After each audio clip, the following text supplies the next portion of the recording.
Moving on to an even smaller company, Lemonade, LMND. Timothy Bixby, Lemonade's CFO, was recently interviewed at Morgan Stanley Analyst Conference. I love reading these analyst conference stuff. You get a little bit of insight, kind of off the normal conference call, quarterly conference call cadence. And Bixby gave investors some idea about the size of the market that Lemonade is chasing. First, some background. Lemonade is disrupting the insurance business with a tech-first approach. If you go to their website, it says instant everything, incredible prices, and big heart. It's technology that allows lower costs, a superior customer service, and the heart piece.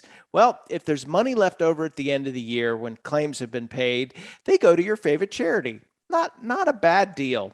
So Bixby described what he called the upside down pyramid, starting with renters insurance at the bottom of policies where they started their business, where they could collect around $60 a year. Well, you know what? They're now into homeowners insurance, which is a $100 billion market, and some policies can be up to $6,000 a year. Life insurance, $200 billion. What about auto? $300 billion. Here's another perspective. On their entrance into auto insurance, 2/3 of their 1.1 million customers have access to at least one car.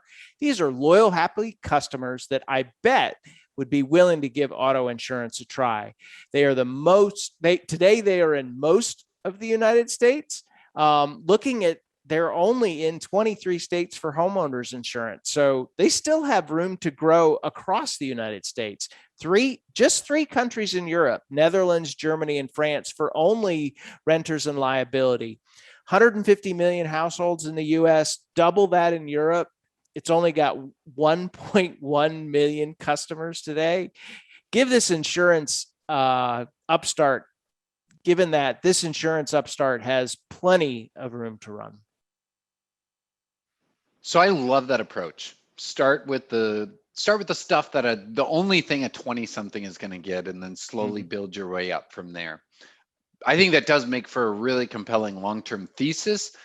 But my question is how the company is doing right now, because I know that Texas is one of those 23 states that they're in, and a huge portion of their portfolio, let's call it, is in Texas. The state also lost power for a long period of time, and I heard about how they almost lost power for months if they didn't make some moves at the right time when that deep freeze happened. So my question is, how did Lemonade, what effect did that have on Lemonade, and what did we learn about the company in general moving forward based on how they dealt with it?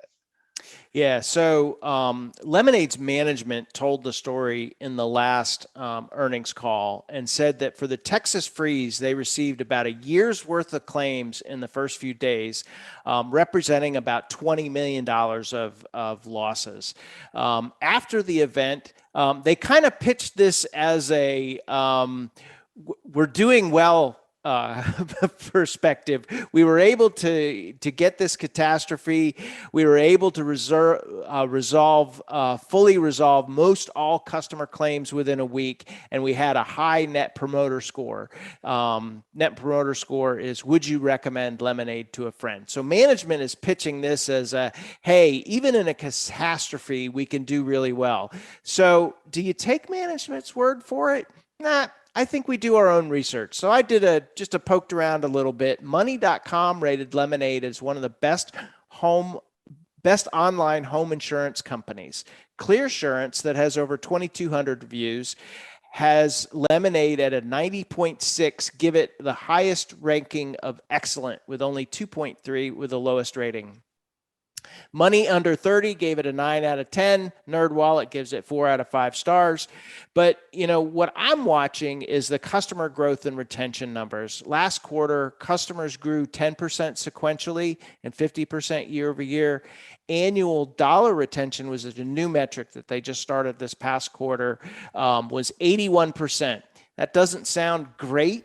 with SaaS companies exceeding 100%, but it was up from 70% the year before, showing me that it's getting better at retaining customers over time.